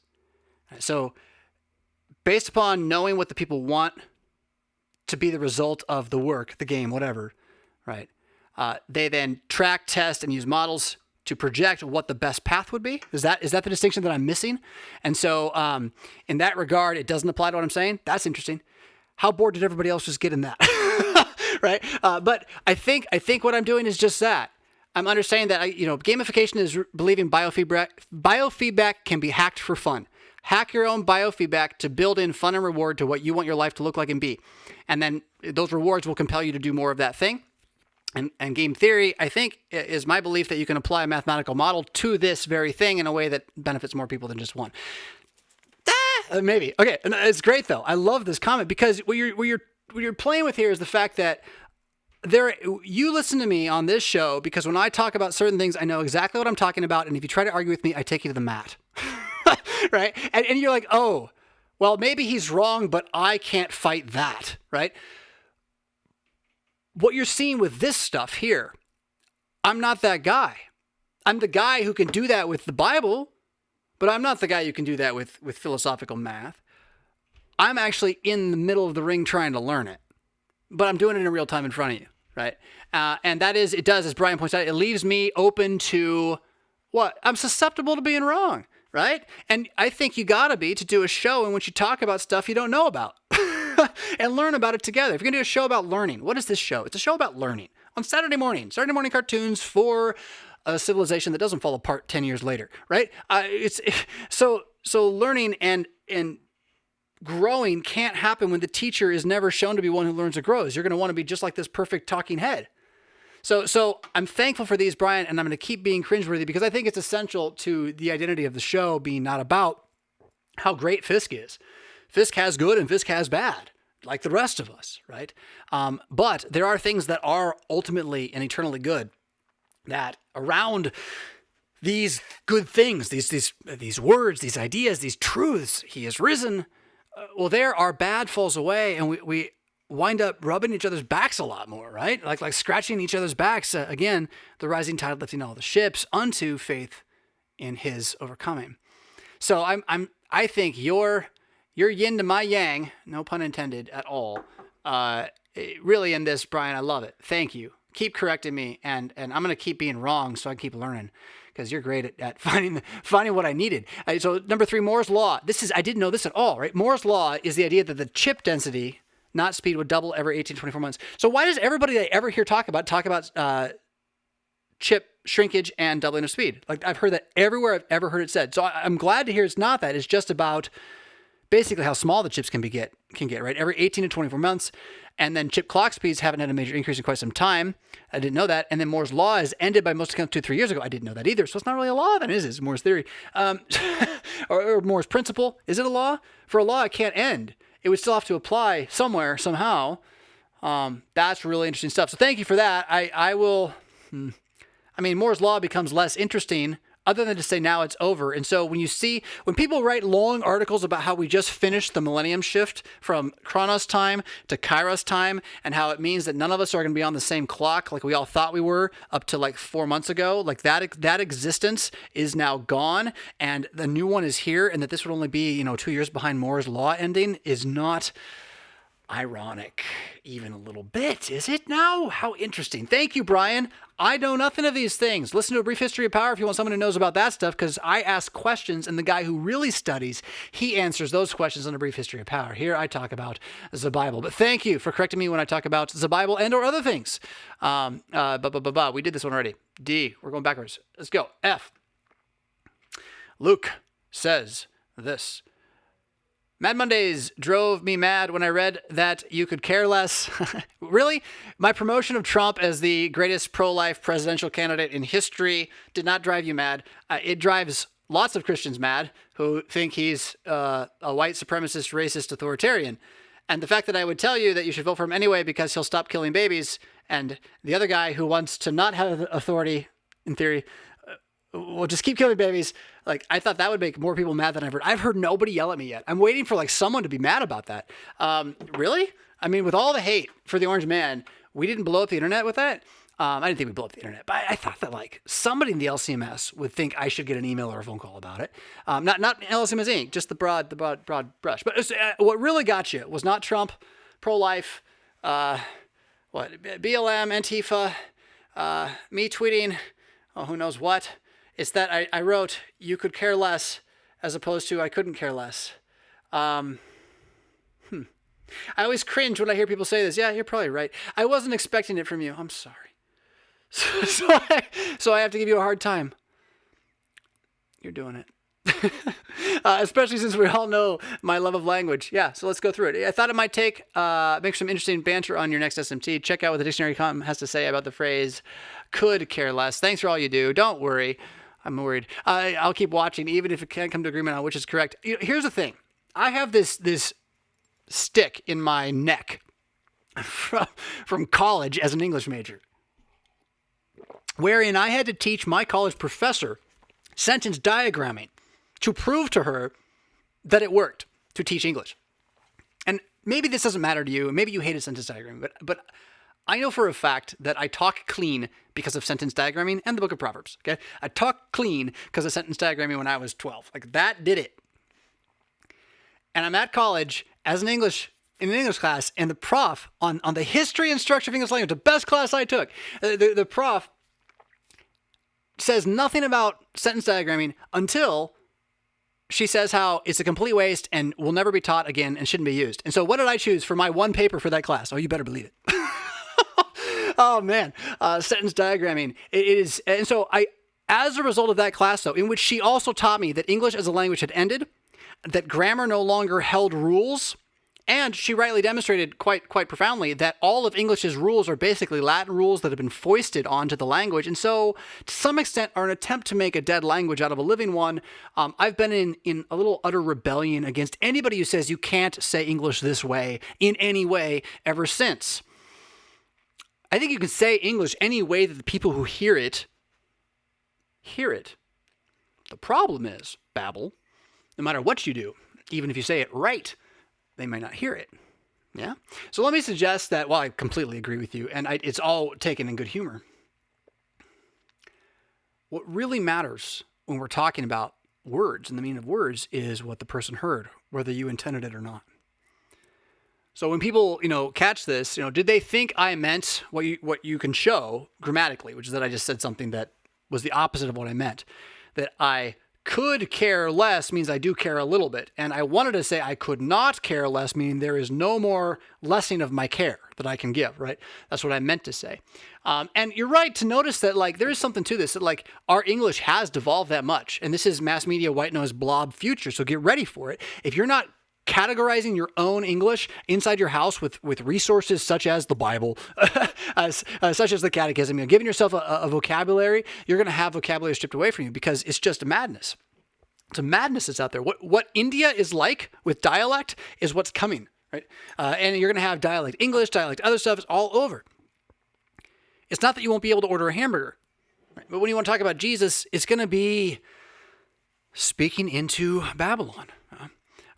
So in that, then, thank you for the critique, but I'm gonna say I think it matters more that we worry less, that we care less about old rules that no longer apply because the teachers are teaching they don't apply, and you're never going to change that tide as a whole. And instead, if you're going to talk about this kind of language, talk about the ones that really matter in the heart of the home, in the heart of the community, the church. And in that regard, your comment's actually really good because this one is so plain. This isn't I'm trying to think, it was the one I hate so much is you're not allowed to end a sentence with a preposition. It's nonsense. It's just made up. We just made that up. You can end a sentence with a preposition. It makes sense fine. It might not sound as good. Okay, that's an opinion call. There's times where it's just let the grammar Nazi be a grammar Nazi and say, whatever, I'm going to talk like a human. But this one, it really is so backwards to say it the other way around. So I could not care less about whatever it was that I could not care less about, but apparently I care enough to answer a question about it now. And here, all right, we'll send that away. I just got rid of the wrong thing. Throw that back up there. Boo, boo, boo, boo, boo. And moving on to Lynn. Dear Pastor Fisk, Lynn says, I have heard the book of Isaiah referred to as in the Old Testament as the Old Testament gospel or the fifth gospel. Is there a word close in meaning to gospel in the Old Testament? Is there an Old Testament passage which you would consider to be the clearest in the Old Testament in proclaiming the gospel? That's a really good question, and one I would rather give a lot more time to than I'm going to, especially because my guess is that there are guys who know their Hebrew a bit better than me who'd be able to give you a better answer on the meaning of the word gospel. They could probably give you the closest thing to the literal meaning and then tie, where that did get used in the history of the church and how that might be built upon in the present. I can't do that off the top of my head because what I can say is that the words the Old Testament is most concerned with is not the word gospel. Euangelion, the good message, the blessing, but it's a shouted blessing or a victory blessing, a heralded blessing, a preaching, a loudspeaker good thing. The Old Testament isn't necessarily as much about that as its dynamic image. And the word that comes to mind for me for the Old Testament is, you've heard it before for me, is chesed. The big idea there is mercy or steadfast love, faithfulness, enduringness, that God goes on and on. Hear, O Israel, listen, hear, that's a big word. Listen, as opposed to preach. So I don't know that I can answer that question of, is there a word with a meaning that I would tie to it? However, there are all sorts of passages that are very clear about the gospel. I think you'd have to say that the one that is most important to answer your question with is Genesis chapter 3, 15 and following, 10 and following, and then 15 and following. I think it's 15. The proto-evangelion. The old theologians even called it the first gospel. That the serpent will have its head crushed, and that the seed, the son, will have his foot bruised. That's the clearest passage in the Old Testament of the gospel.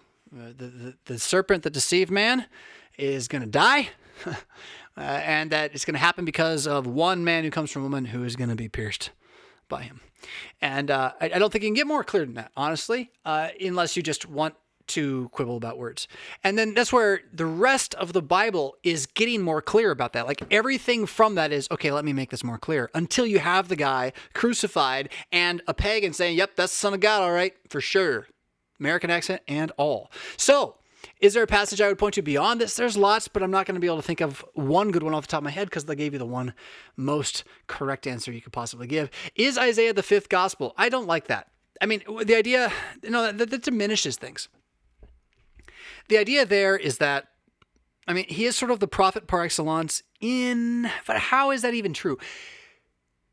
The back end of his book is so filled with beatific vision of what the salvation of God does, both in the Man of Sorrows and in the Everlasting Zion, that for many, those images become ones that they allude to and long for, and they get associated with things like Advent and all that.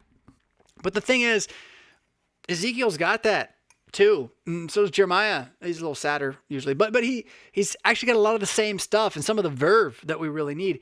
So to call it the fifth gospel, I think is really unfair. What he is the prophet. And that's what the New Testament calls him, is the prophet, even though it doesn't mean the prophet that Moses refers to in the Pentateuch.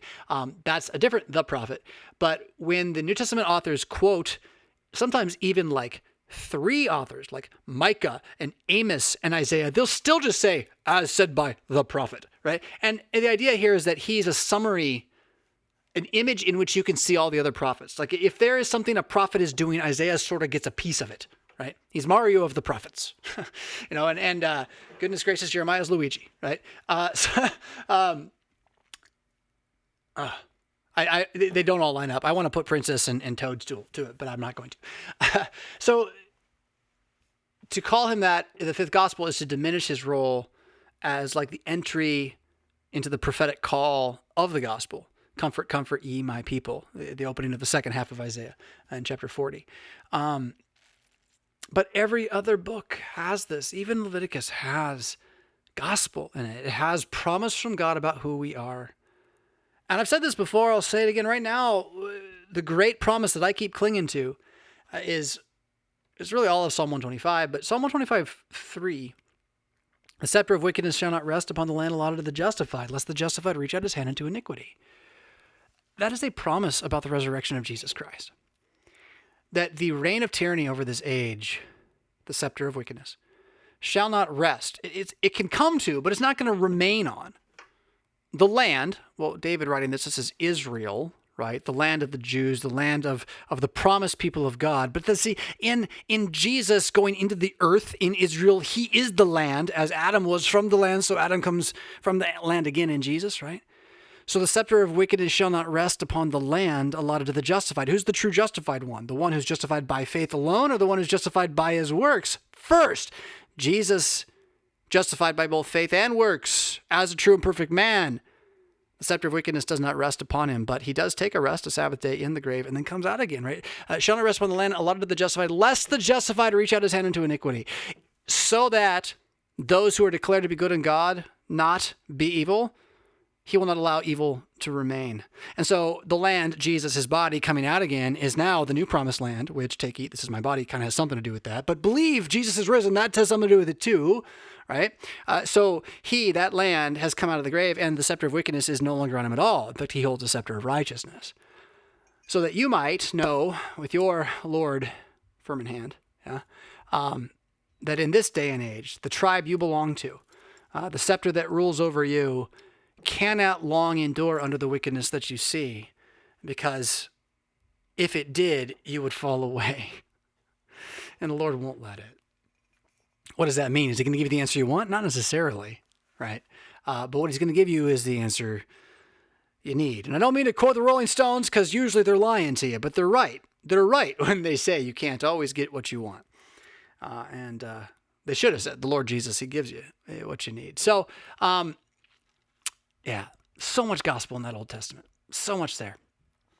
CJ says this: I got a history subject for ya to cover. Thank you, CJ. The latest Joe Rogan podcast. Oh, is this it? Is this it? This is it. Hold on, everybody. We're going to take a quick break. We're going to come back, and on the other side of this, me and Joe Rogan, we're going to go head-to-head on mushrooms, the Lord's Supper, and why you can get away saying anything as long as it's not in the Bible. Don't go away.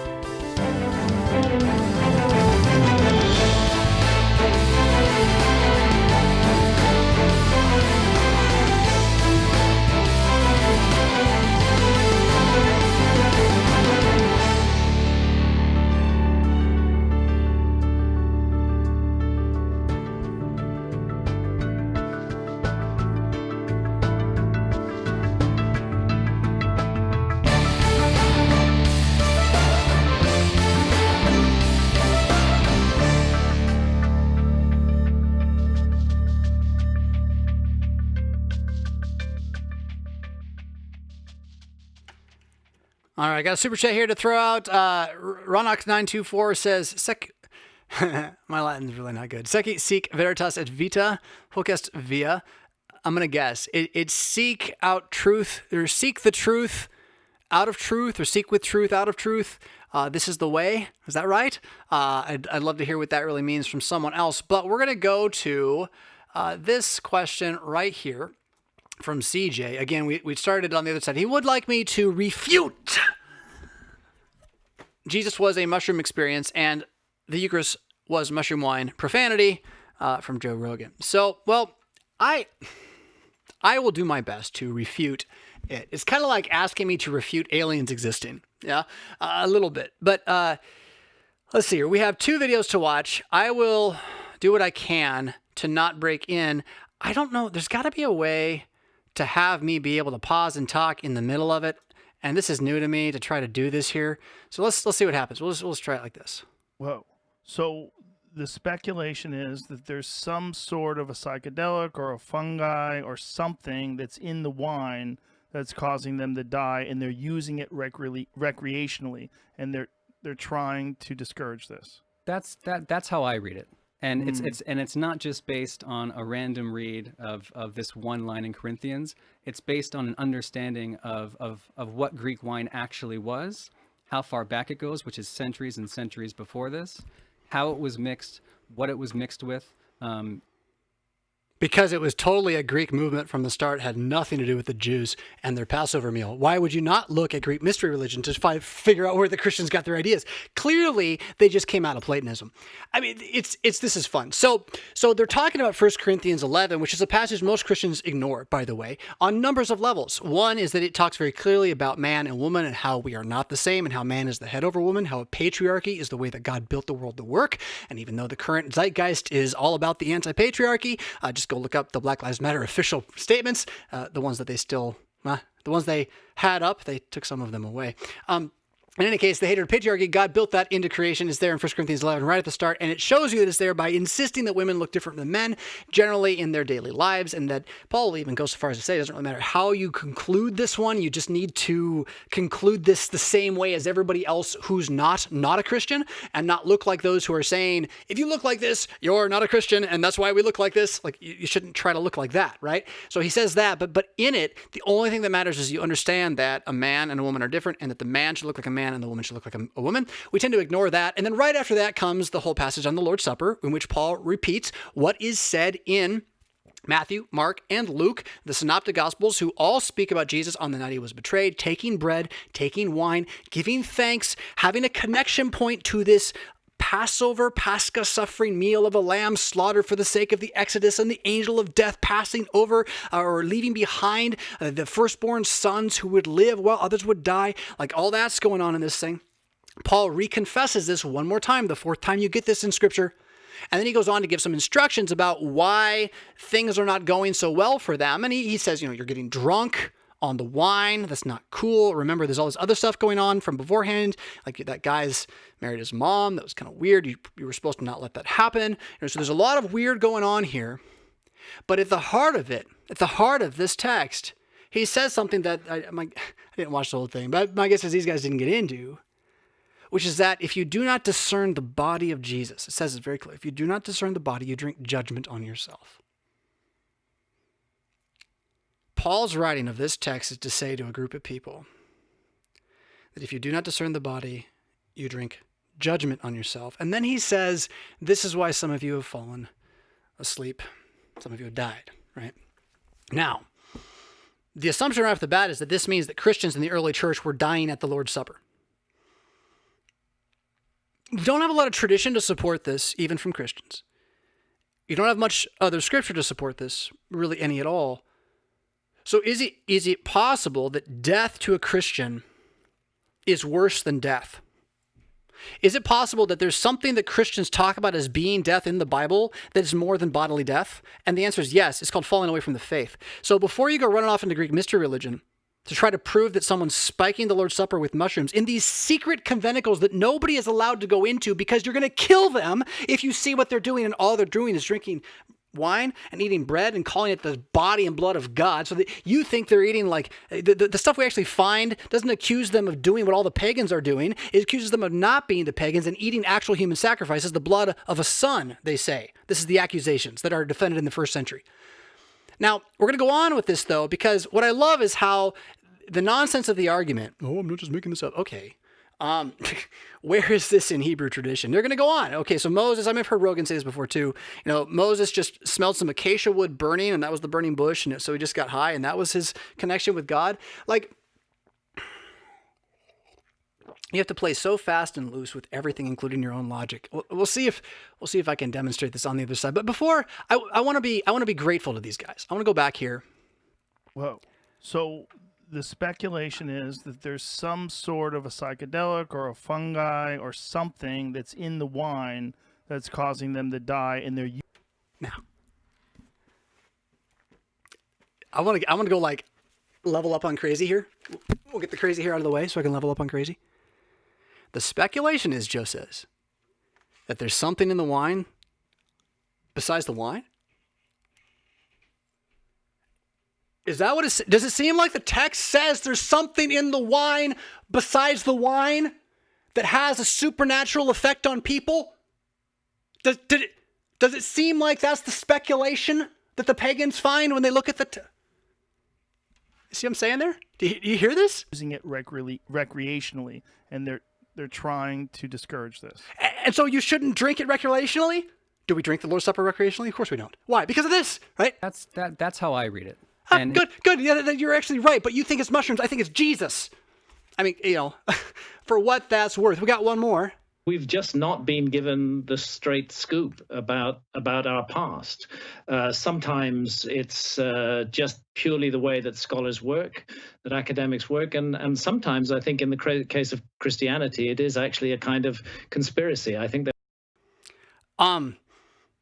Yes, I'm with you, but then, yeah.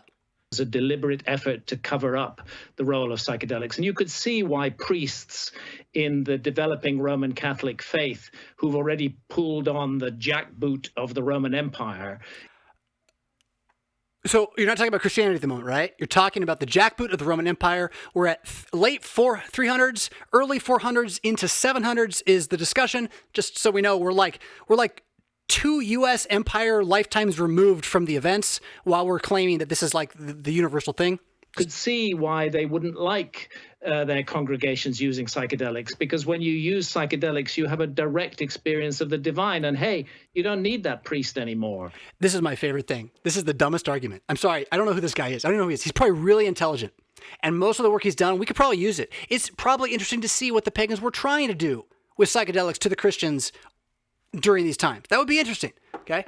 But you're telling me, right? So you're saying that the Roman Catholic Church in the 420s, and I'm just going to say that on purpose for fun, right? The Roman Catholic Church in the 420s had figured out that they had spiked the wine so that everyone who drank the Lord's Supper had special psychedelic experiences of God, and they decided that that was in the way of their mission to control people's minds and make them think they're getting God from them.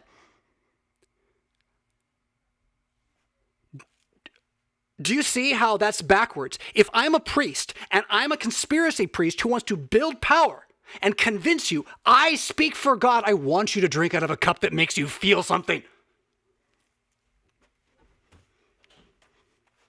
One of the most frustrating things about Christianity is having to have people believe it's doing something with that cup when nobody can feel any of it.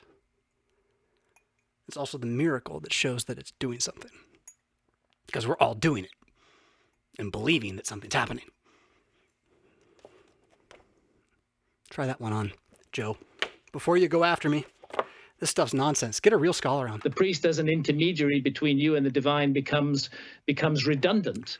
And I think that there was a concerted effort to cover up the role of psychedelics in early Christianity and to present a different narrative, which it was purely So the idea that the priest is threatened as an intermediary is a modern idea. Like, the thought he's proposing can't happen before like 1600. This is nonsense to think that this was an actual argument that was going on back then.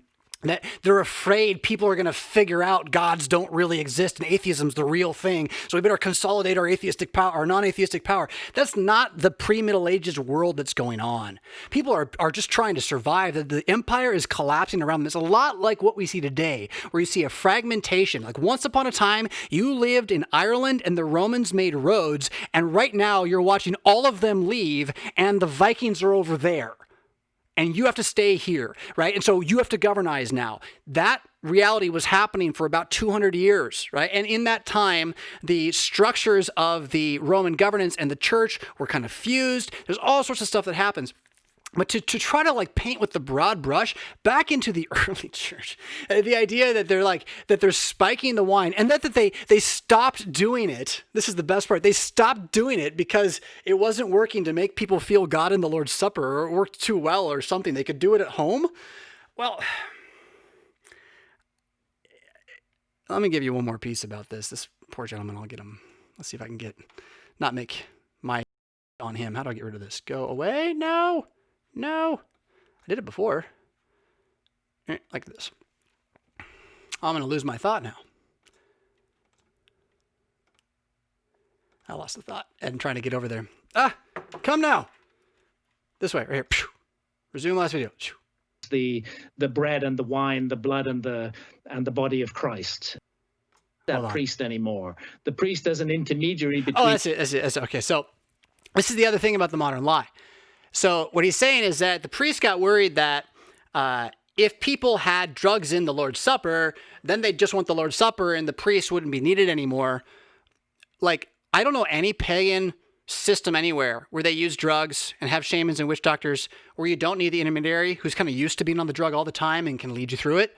So there's that reality that's just kind of normal history and not some modern narrative you're making up and foisting on the past because you hate authority in the fourth commandment and don't want to have to listen to anybody except yourself, which is really what's going on here. Or it's an attack on the idea that there are levels of authority that must be there for us to be within them. And so what you think is you can create a world where there is no speaker and listener, but instead we all are just speaking at the same time. We're all just listening at the same time. It's always kind of this non-binary reality. But what that is chaos. So while you're sitting here talking about how there was this conspiracy to make it so that no one could really do anything, they had to listen to the holy man, you're the holy man. You and Rogan right there, you're the holy man, intermediating for God and telling people the answer is drugs. Ha! Right? Which, by the way, if you need certain types of healthcare, drugs can be very valuable. Take a Tylenol, drink a cup of coffee, right?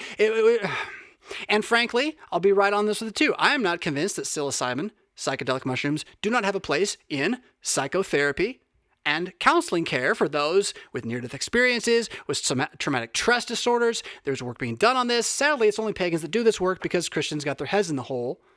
And then the pagans come out and they say, well, it's actually God too. And then they turn it into religion and everyone's going to believe it because they're like, look, you eat the mushroom, it's God. And like, yeah, it feels like the way. And that's paganism. Hello.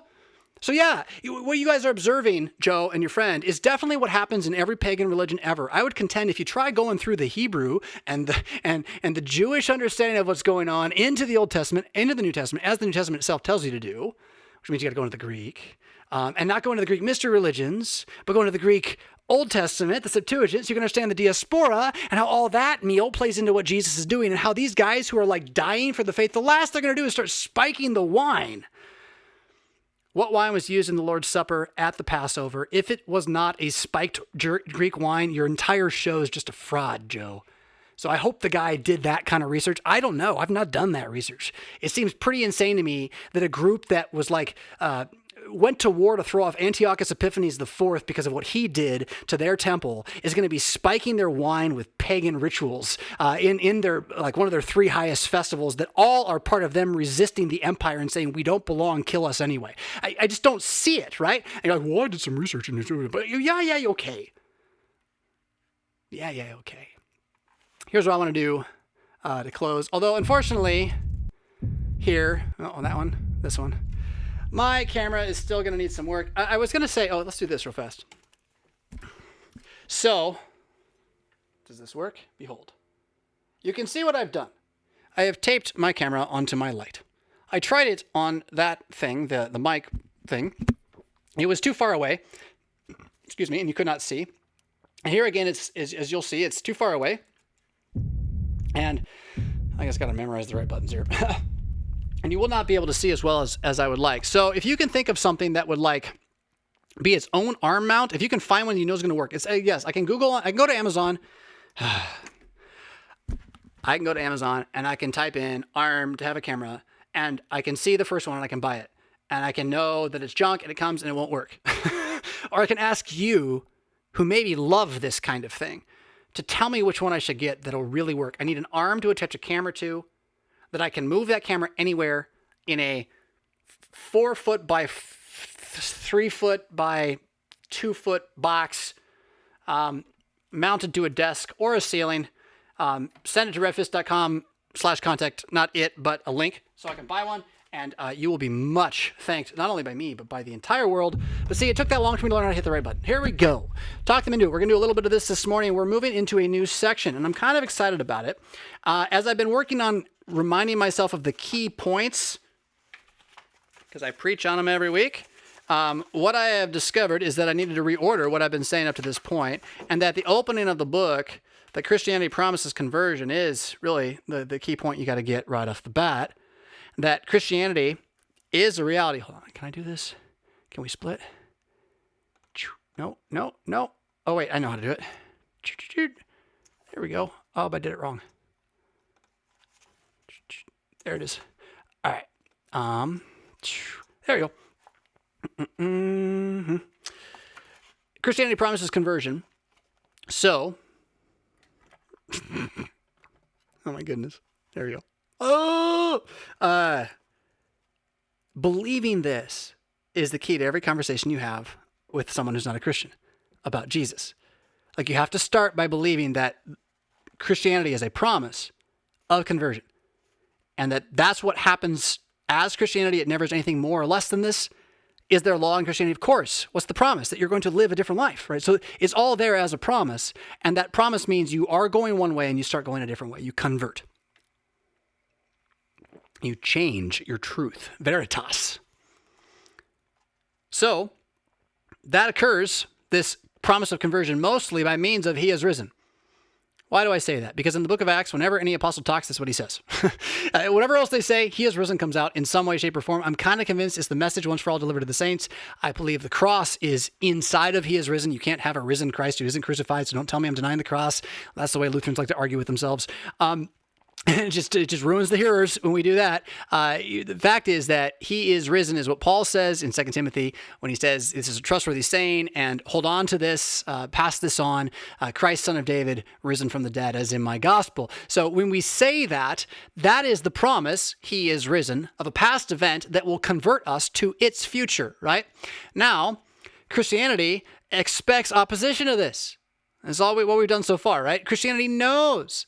We know that people aren't going to listen to what we say. We know that the devil isn't going to hear what we say. We know that people who are non-Christians are going to resist it and argue irrationally so.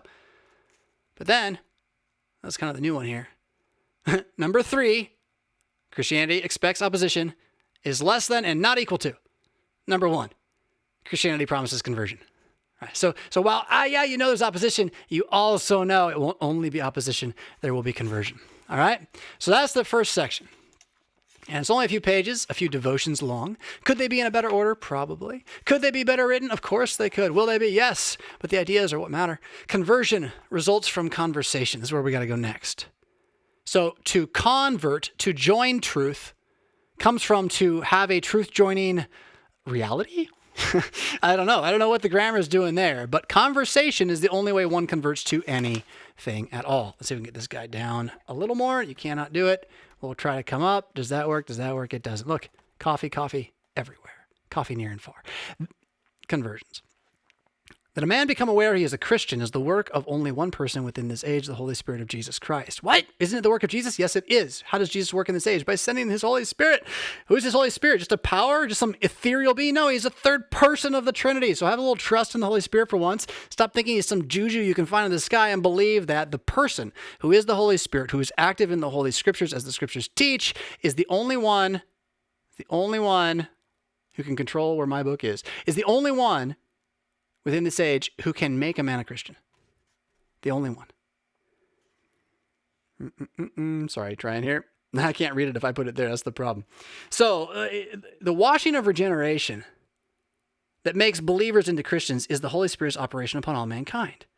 Now, I believe that happens in baptism. I believe it happens in preaching too. I believe it specifically is about baptism being a preaching that never ends. But the point is, again, who's operating here? Who's the one we should be trusting here? Who's the one converting who here? This operation is that which the faithful, oh my goodness, it's so inverted. I'm sorry if you're watching this. It's got to be just death to you. It's death to me. This operation, oh, for pity's sakes. I'm just going to read you. This operation is that which the faithful, hold on. I'll show you. I got to show you now. See these like brackets on my red right there? That's me saying, I should have crossed it out. Everything that came before that first bracket more or less needs to be cut. It's like a really, really excessive language. So when you're reading along, feel free to cross that out. Here, I'm going to do it right now. Where's my pen? Where's my pen? No pen. There it is. There we go. Feel free. Right with me. That is just me saying it a really long way. The point is that men who have done their duty deserve no profit. That's the point.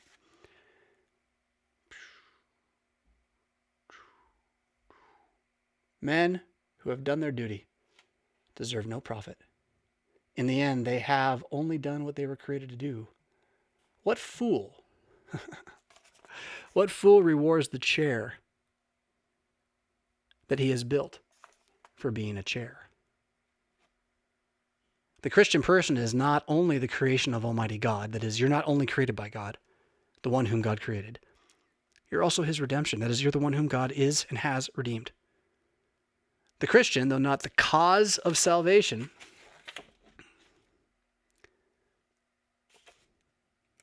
did I turn 2 pages? I skipped a word. The Christian, though not the cause of salvation from death, is nonetheless a member of full participation in its effects. Follow that. That's a sentence to read again, and I know my moving book is making that worse. The Christian, though not a cause of salvation from death, is nonetheless a member of full participation in its effects. You don't cause resurrection, but you participate in resurrection. That's what Christianity is from the beginning, from the first faith. This action affects itself, not outside, but inside the heart of the Christian, right? So when God works on you to believe, you believe what he says inside you.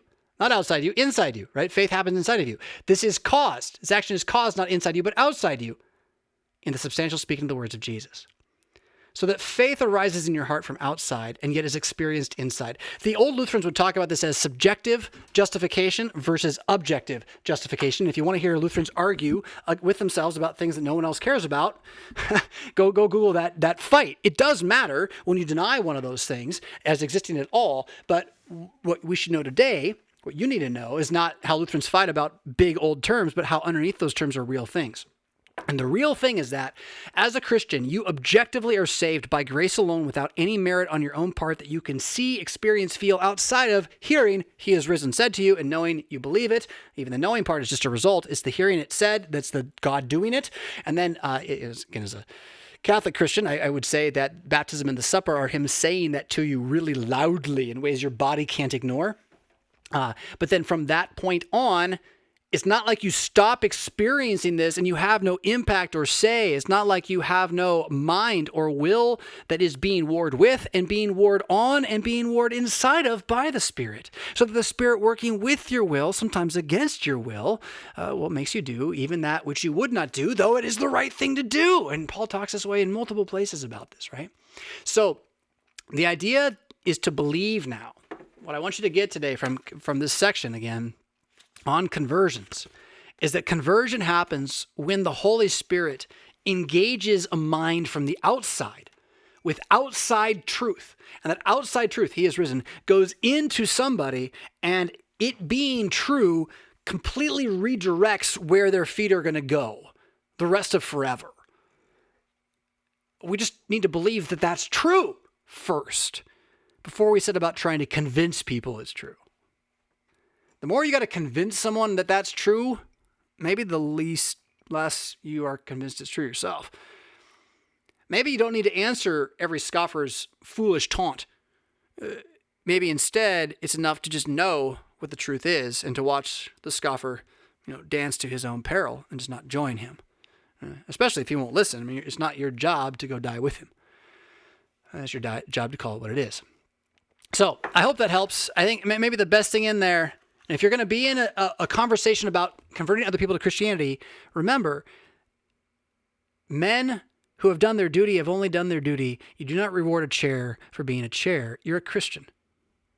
Don't expect anything other than what all Christians get. What do you get? A creed. He is risen. You are paid for. He won't be long now. You're immortal. The water seals it. The bread, the wine, they feed it. This is Christianity, and it's free for everyone to join. And so cling to that reality and believe that it will convert people.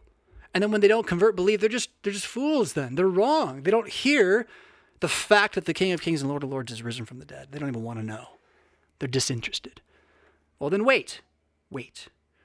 Because your interest and your prayers will do a lot more than arguing with the goats, as it were. I feel like I perhaps have to scroll back and see if there are any other super chats that I have missed this morning. I do not see any. We are closing in on a 3-hour show. We hit Joe Rogan. We hit what? I can't even think of it all. There's so many other things.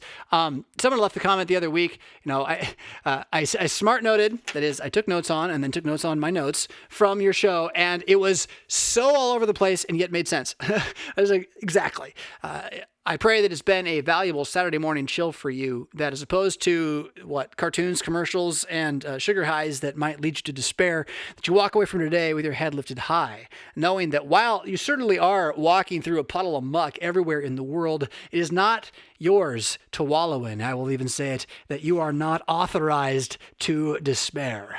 But rather, because your King is alive and therefore you are alive too, you are authorized in the despair to look down your nose at it, lift up your eyes, and believe that you see that final day approaching. And sooner now than it was a moment ago. Rock on.